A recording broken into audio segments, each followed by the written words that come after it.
Hey, anybody out there? It's a Wednesday morning at 9 o'clock. She is far away. Anyway, just please acknowledge yourself if you are watching. So here we are. That's a great little tune. I totally didn't get the melody so hot. So you know what? I'm going to play it again. Great tune. Softly as Morning Sunrise.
Just had to play that again.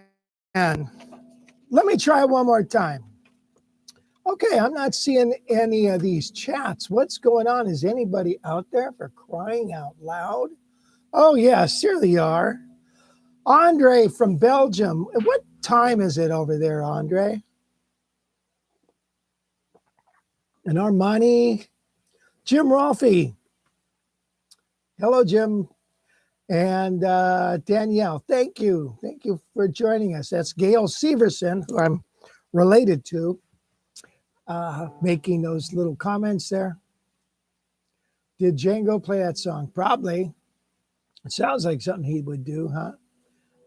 Danielle, good tune. Can't recall the name. Softly as a Morning Sunrise. Good morning. Dan Stewart from Pleasanton. Wow, nice to have you here. Andre, it's 6 p.m. and still a lot of sun today. Good. Al Koser Christian. I'm going to call you AC, okay? So, yeah, that's a great standard. And we're going to be doing it at our camp. You know, I want you guys, you know, the camp starts next week. No video next week here. But I want you guys to know that start making plans for the year after. Really, you've got a year, okay? It's something you really don't want to miss. You want to get it done once in your life at least. So hopefully the COVID restrictions for traveling will be a lot less for people overseas, and you can come and join us next year. So put it on your list. We've already talked to, I don't know if I should mention it, but he did say, put me down for next year, and that's Ronnie Este. But we'll see if it happens, you know. Things don't always transpire the way they're supposed to, but wonderful player with a fantastic history. And so he'll hopefully be joining us next year. And of course, we'll have Todd Johnson, who is a stellar bass player, and Mike Dana probably, who's a fantastic teacher, and myself, and we'll see. So if you can make it next year, that'd be fantastic. So, you know, this year we're doing, you know, every year we kind of do standards. So some are jazz standards, some are just standards, you know, like Softly as a Morning Sunrise is a jazz standard. The next song is All of Me, which is a standard, right? So sometimes I always felt, yeah, this song is a little hokey, you know, because it's something the Mills Brothers would do or something, you know. But come to find out, a lot of people love it, and I think it's a cool tune. And it's got a lot of changes, and that's the beauty of the tune. And it's a simple form, just A, B. And once you get it down, you're good to go.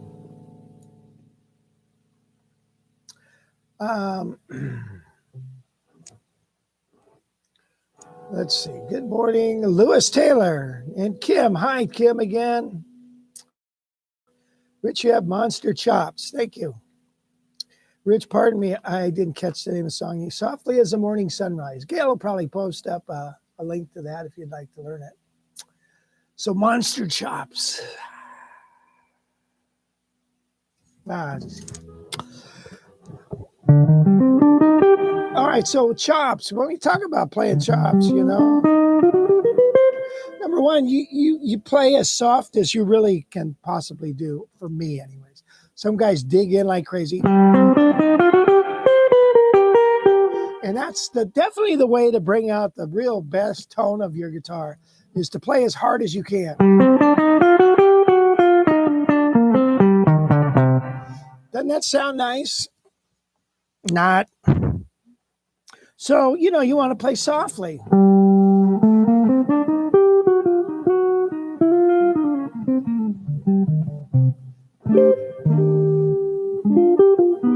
How come I couldn't play this?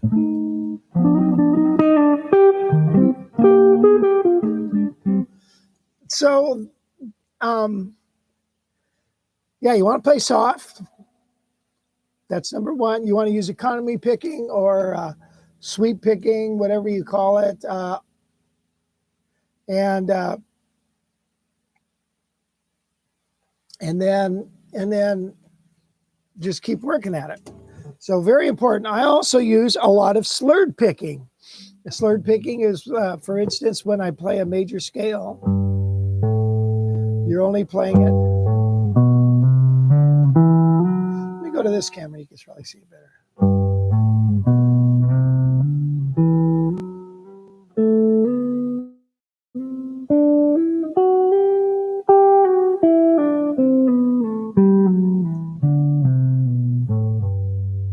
So I'm only playing a downstroke on one string.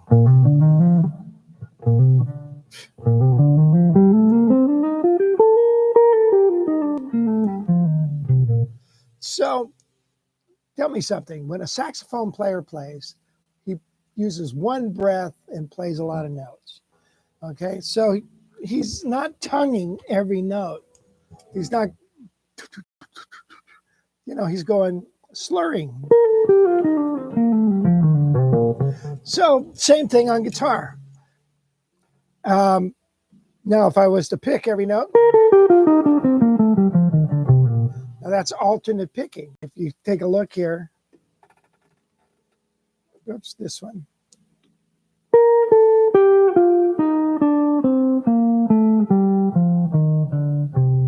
A lot of motion going on.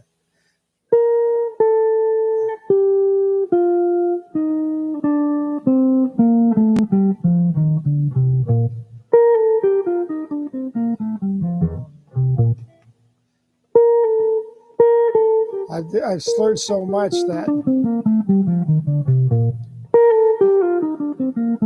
So I'm on upstrokes, I'm approaching, or excuse me, on ascending passages, every new string is with a downstroke. Because you're already there. See, I'm already into the next string. See?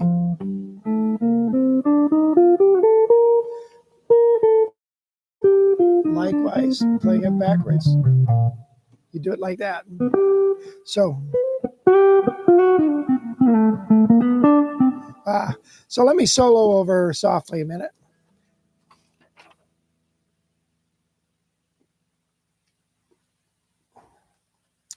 This band in the box doesn't want to cooperate sometimes.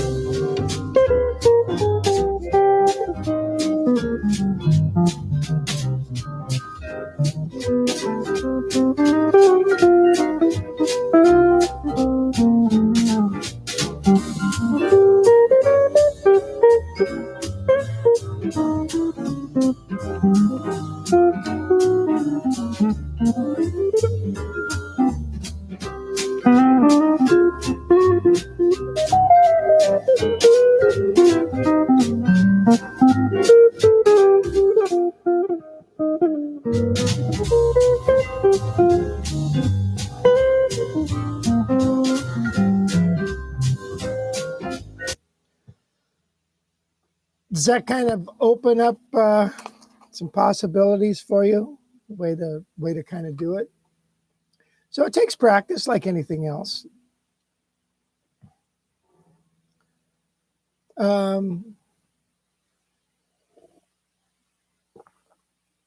Great sounding guitar. Thank you.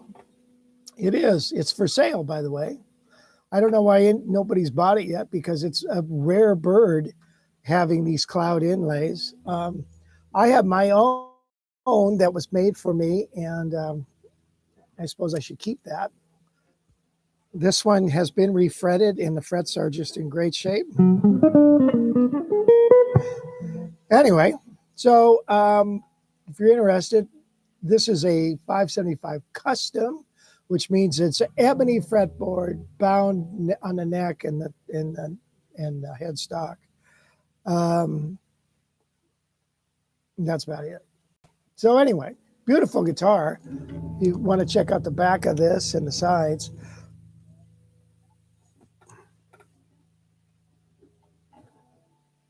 It's got a little goober there. Hey.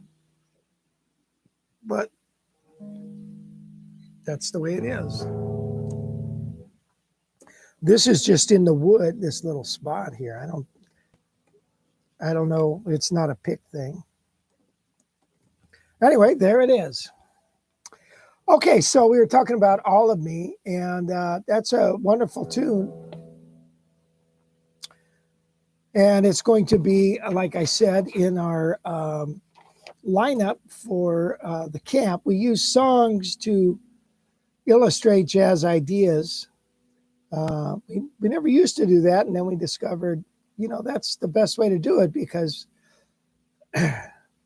half the time you have to say, hey, you know this song? Well, this does that. And then you think, then half the guys don't know it. And so we just went to a song-based program, and it has worked out fantastic, because songs are all similar, right? You learn and that's how it is. You learn about, 10 jazz tunes, then you start seeing, wow, this does this in this song, which was like the other one, and this does that. And then you start realizing, wow, these songs, there's a lot in common.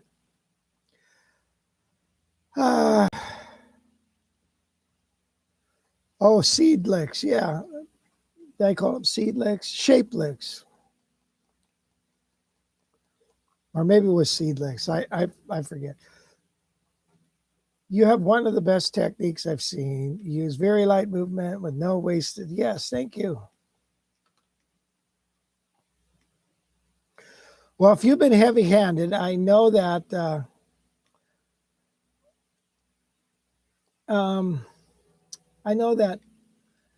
when you play, if you're heavy-handed, if you know that, well, then lighten up.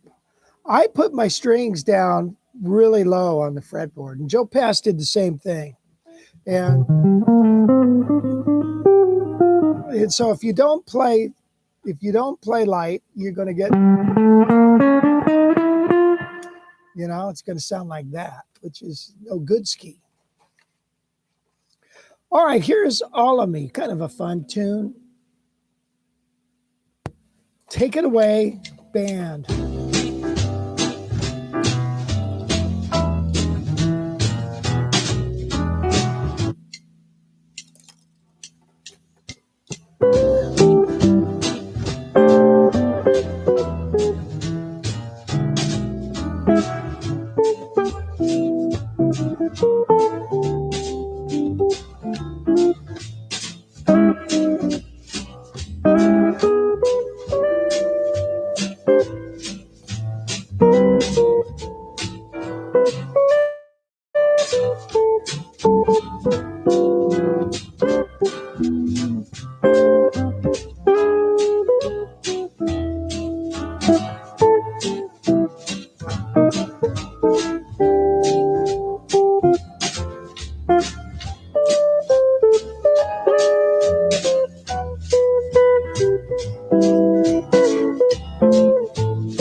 Let's play that again. One more time, band.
I don't know. It's just a happy, happy song, right?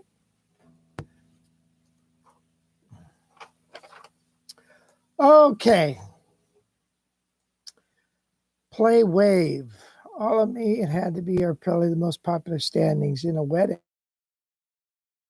Interesting. So, one thing about that particular tune,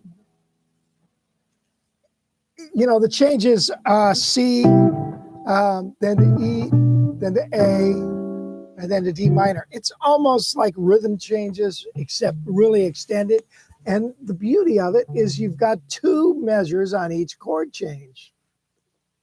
So you can do a lot of cool things within that measure. Whoops. Yeah. So interesting, huh? I think so. Espresso coffee, mighty fine. You know, it's funny how your mind works. You know, I'm playing this, doing some of those. And all of a sudden, for some reason, the Buffalo Springfield pokes up. Something happened in here. And this lick. Something happened in here.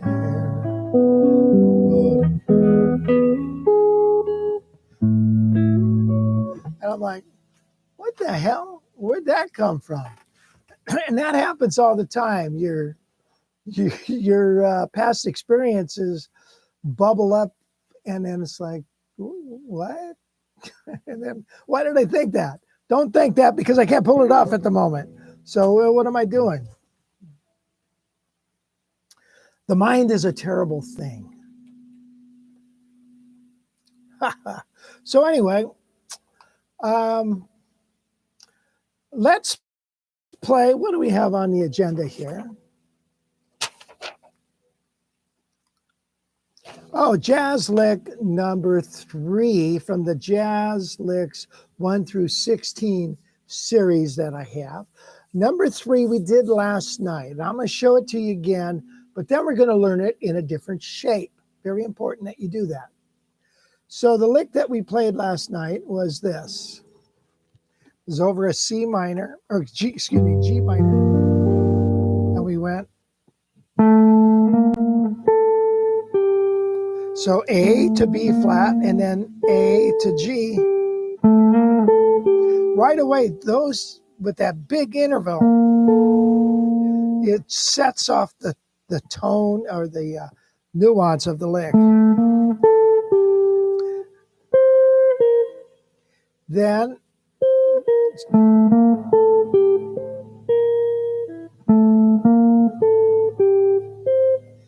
now an F sharp to an A.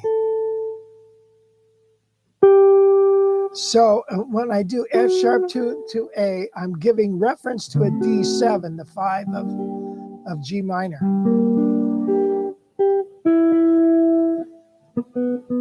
So, and then down to the root, down to C. Now the next chord is an altered C7, and we're going to go, keeping with that interval of that major 7. So,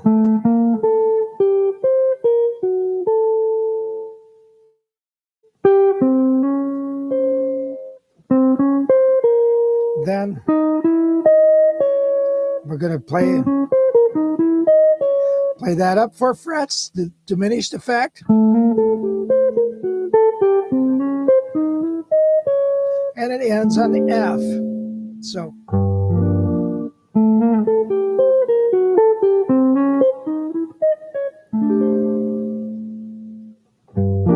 So let me see if I can plug that into All of Me. Let's see. That would be E minor. Let's do the other inversion of it. So then we can figure it out. But here, by the way, here's the picking. Hammers. Hammers.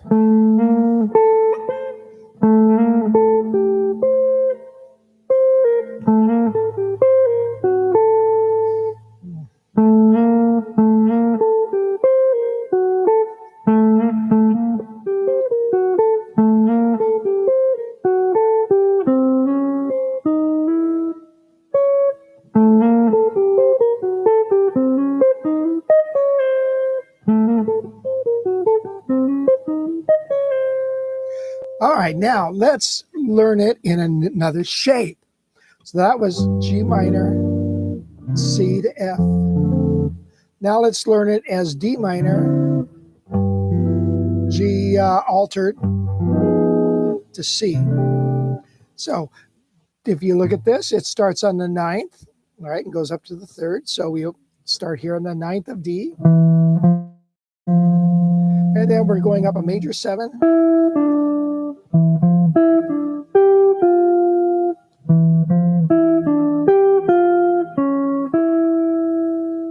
And then a reference to the 5 chord of the 2 chord, which is D minor. So, which is A7 going to D minor.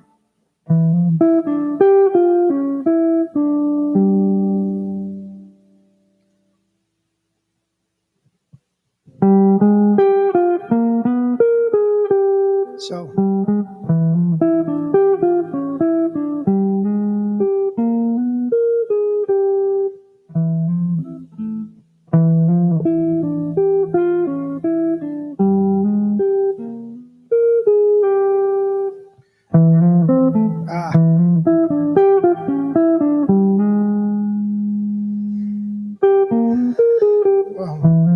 jeez.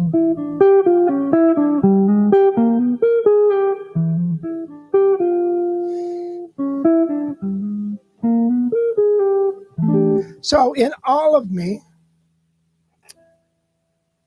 okay, let's say the song starts here on a C. Now you can play 2/5 over a C.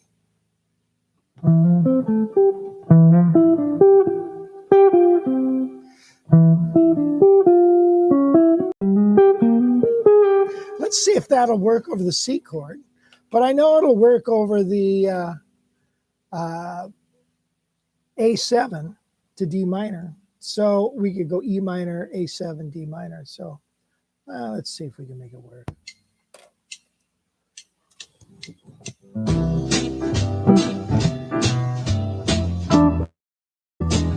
Okay, so here's the A7.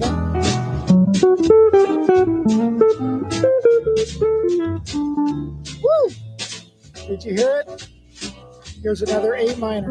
Well, let's see.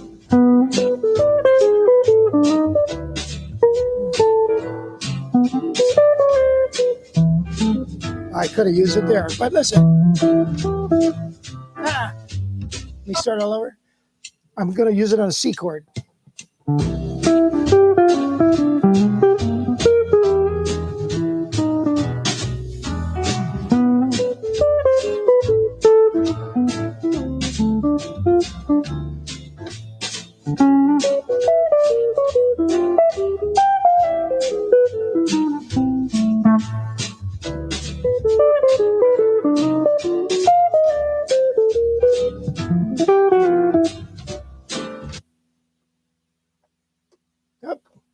So you see, you kind of learn a lick like that, and then you try to plug it in wherever you possibly can. And then you learn to mix it up. And you notice it's still some of the notes work. They sound cool. I didn't play the lick precisely, but so what? Nobody knows the difference, okay? Nobody knows. Only you guys would know because you guys are hip. Okay. Where are we at in our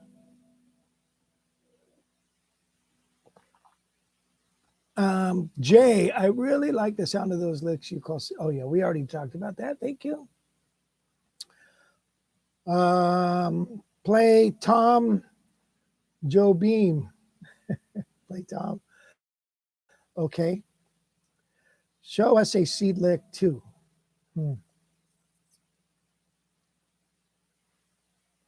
How to transpose songs on the fly. How do you best memorize tunes so you can play them in all keys? Think more in terms of chord function. Yeah. Okay. Well, we got a couple of things there. Let's do a seed lick.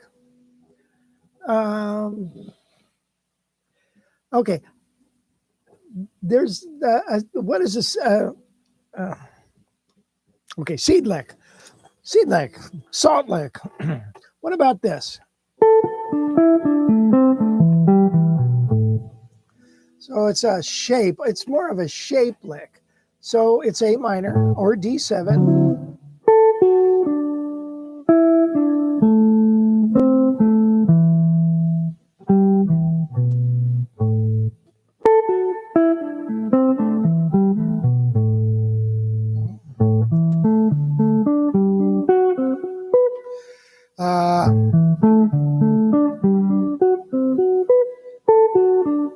Maybe like, so let's try to plug that in all of me. 2.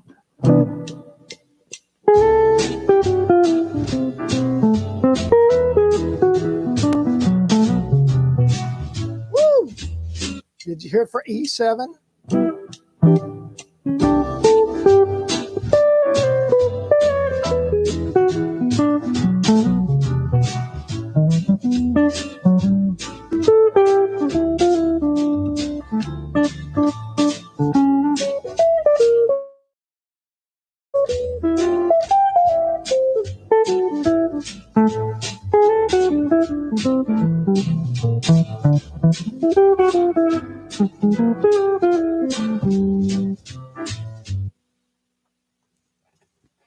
Bingo. So there was a shape lick and just kind of plugged it in, and there you have it.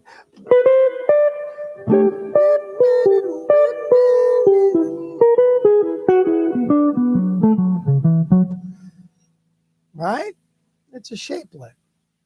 And if you can just execute them right, you're golden, okay? So they're all over the place. You look at a shape on the guitar, sometimes they go out of tune, sometimes they don't. Hey, it depends on the shape. Hey, what? You know, if you go, it gets a little funky, but maybe you want that.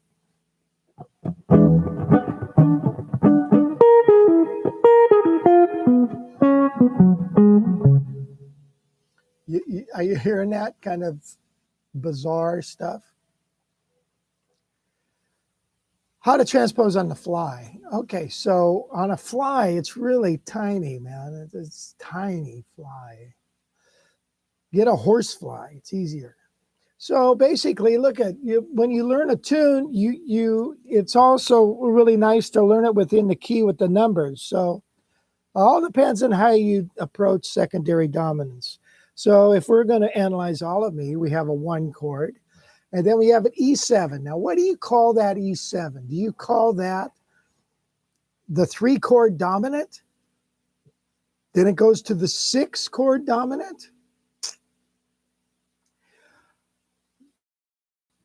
Well, you could. I grew up traditionally when I studied harmony and theory.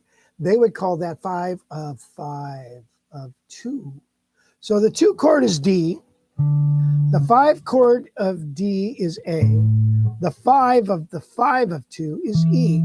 Now, why do you want to learn it that way? Well, because a 5 resolves, generally speaking, to its 1. So if I call this number 1, call this 2, I'm thinking it's going to end up at the 2 chord.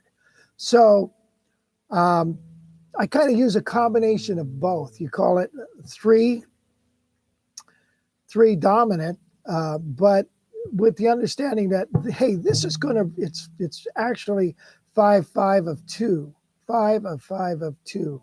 So you're saying to yourself, E7 now is going to go to an E7, which is 5 of 2, and then it resolves to the 2 chord. So now if we change that to the key of E flat, what's the 1 chord? Key of E flat, E. What's the sixth chord? Well, the sixth chord is C. It's C dominant, though. So we're going to call it 5 of 5. Now, what is of 2? So first I have to find out what is 2. 2 is F minor, right? Okay. So then the 6, excuse me, F minor. So the 5 of F minor is C, so the C, and then the 5 of C is G. So now I have this G7, then C7, then F minor. And then it goes around the horn again. Except now the sixth chord is minor. And then we have a 2 dominant, which is 5 of 5. And then 2, 5. And there it starts all over again. So that is probably better than saying, okay, well, it's a minor third up. If I'm in a key of C and now it's in a minor third up. So on the fly, it's very hard to say, okay, well, the old key was C, so a minor third up is E flat. Now the next chord in the key of C is E, and the next a minor third up is G. So the next chord is A, and a minor third up is C7. That's a lot more thinking, and you don't even try to do it that way. Learn how to do it the other way, and then you'll be good. It's almost like, you know, the Nashville numbering system. Well, they would call it, in the key of C, they would call E7 6 dominant. Just they would call it the number 6 with a 7, right? And so, no, number 3. I'm sorry, it's 3. 3 with 7. What am I saying? Sorry, 3 with the 7. The next chord, A7, is 6 with the 7. So, sorry, it's early. No excuse. But you get the idea. So label them as numbers. And then you see the beauty of the chord progression, too. When it resolves and when it doesn't resolve. Because chords either resolve, or they're resolving, or they're static, or they're deceptive. So a dominant chord, a 5 chord resolving to C, over to its 1, G7 resolving to C is called a resolving or a perfect cadence, if you will. C7 resolving to any, or G7 resolving to anything else, F minor, it's deceptive. So if I go.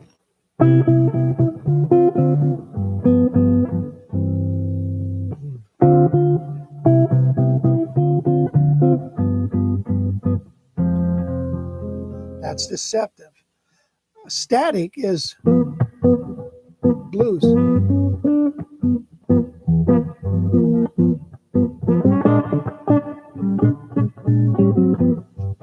So it's non-resolving, it's its own tonality. That makes sense? Yes, memorize being the key word. Yes, you have to memorize it. You know, one thing I try to tell students is you've got to know the words. All of Me is a perfect example because the words kind of keep the song together. The melody and the words are a hook to remember the melody. So let's say you're playing drums and a soloist is the drummer, good drummers will still be thinking all of me. So even though the sax player is way out there, and of course they're listening to him because they want to pick up on some of that stuff, they're still singing all of me in their head. And the same thing with comping. I mean, all of me.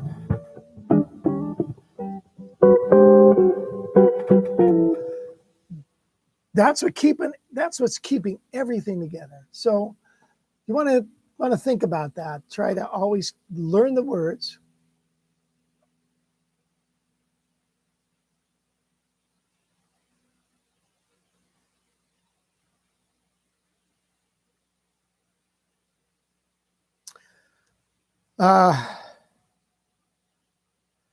Okay.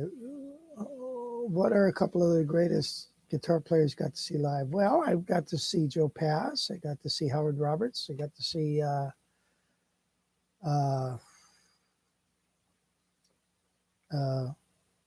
is that it? Lawrence Juber, Tommy Emmanuel, off the top of my head, Pat Metheny, Joe DiArio. Holy crap. So I've seen a lot of good guys. Oh, I can't remember his name. Anyway, I was at a workshop where a presenter briefly mentioned working out chord melody, using it as a stepping stone. Well, chord melody. So, you could use, I don't know, chord melody. Melody, though, yes, melody, definitely. And we touched on this last night. And that is that when you play, when improv music started, they weren't playing scales and arpeggios and all that crud. The history of it says they took the melody and they improvised with it. So.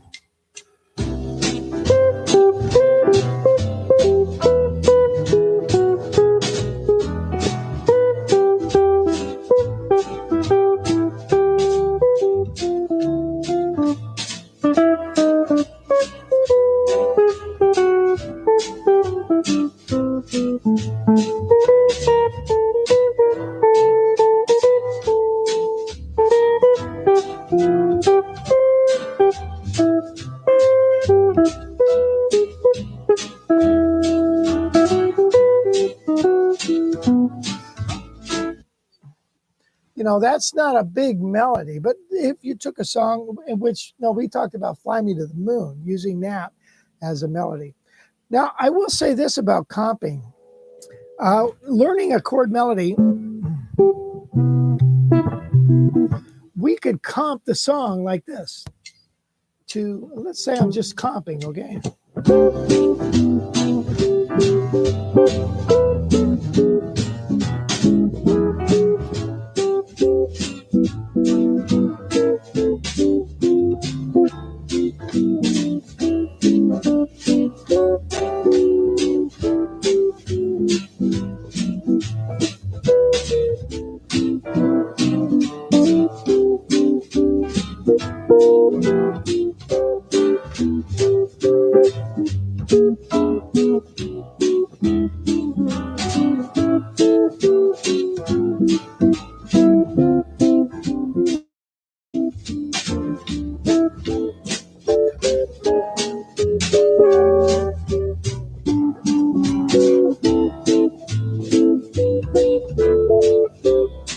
So I learned the chord melody to give me chords to comp. And that works out really good. It works out real good because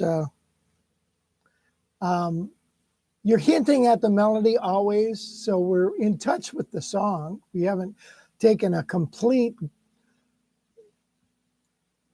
U-turn, from the song and went sideways with it. You're still within the song's framework, right?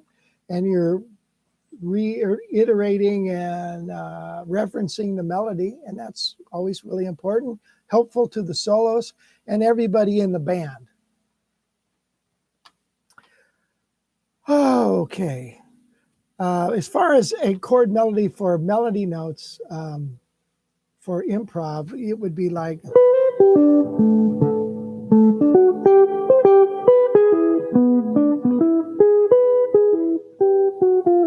I don't know. You could try it.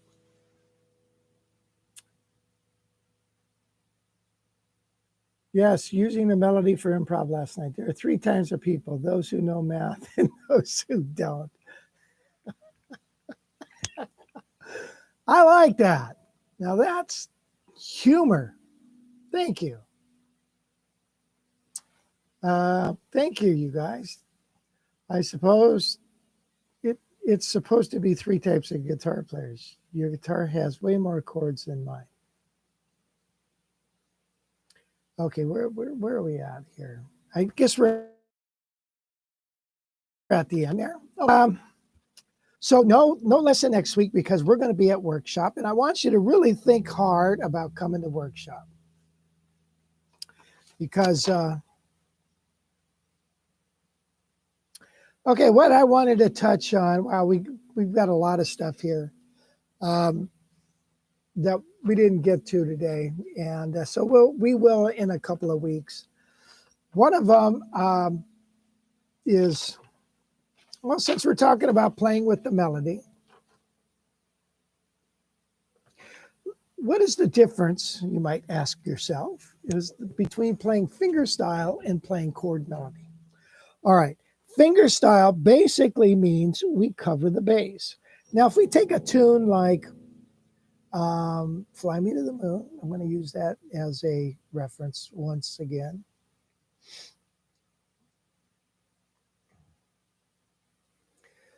A, B, C, D, E, F, G. Here is chord melody. Here's our intro.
Which, by the way, you got to know that song. Now, fingerstyle, I would play a bass line.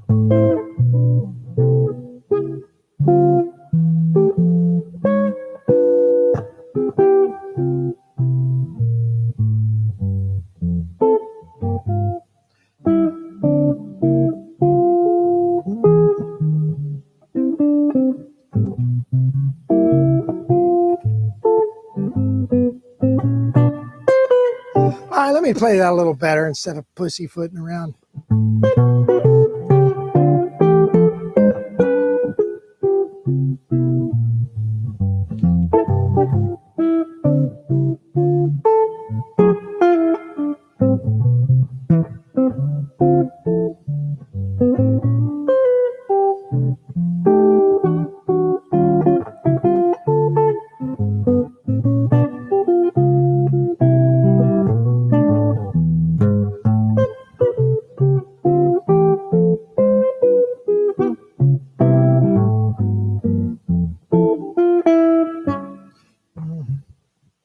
How'd they go?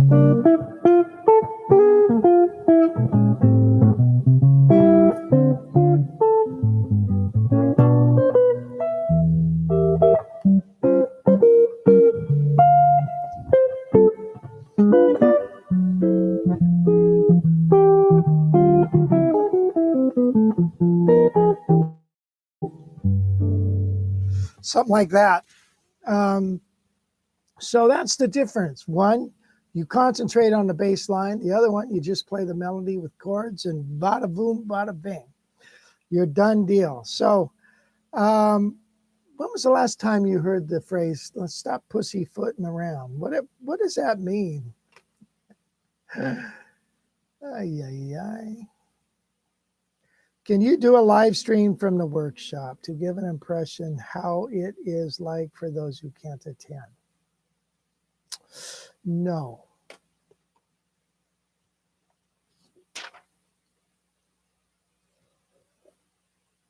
Has your new guild arrived yet? I haven't ordered. Oh, did I? Yes, I did. Yes, it is. Yes, it is here, and I've been kind of working on it. The reason we're not going to do a live stream is, to be honest, it's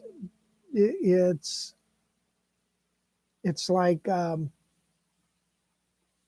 number one, it's a lot of work. Number two, it's intimidating, and we don't want that for the teachers or for the students.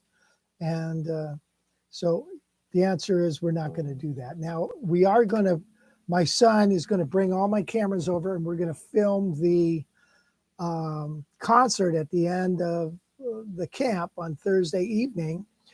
I doubt we won't be live streaming that either, but we might make it available in the future.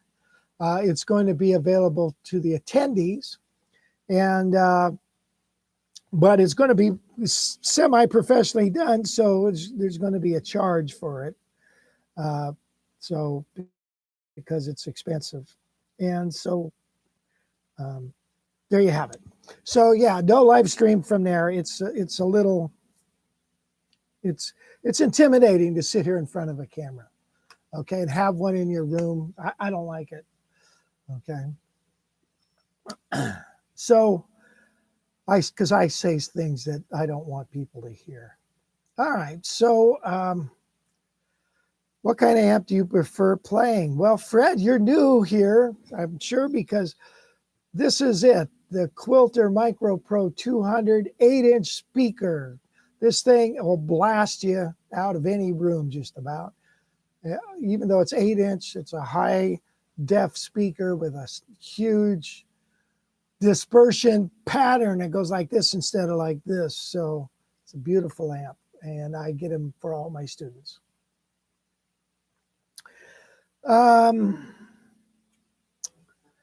Get Hard. Hey, how's it going? Nice to see you. By the way, what time is it there in Norway? One of these days, I'm going to get over there and see you. We don't know what's a good time to do these. One time we were thinking maybe we ought to do it at noon. I don't know. Evening. No, the Quilter weighs 20 pounds. No, it's not heavy to lift at all. It's fantastic. Not like an Evans amp. So it's 7 p.m. there now. So, wow. Crazy. Gerhard came to our workshop last time, and actually went home with a guitar as well. It's a tune that everybody should know, and that's Bernie's tune. Fun tune to play because it's just so cool sounding.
By the way, that last chord, cool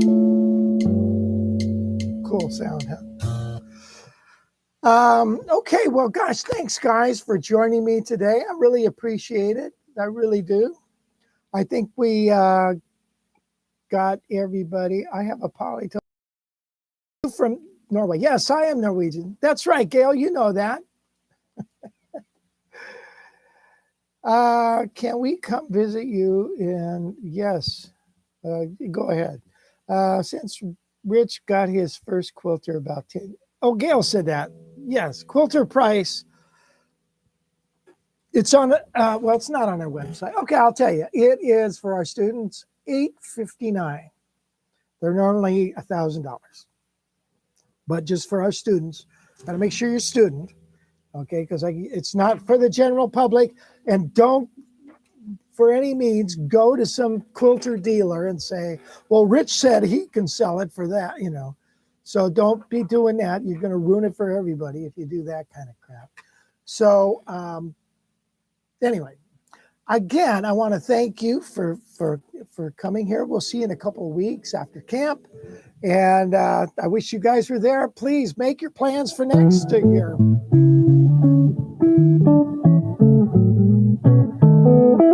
I'll see you later.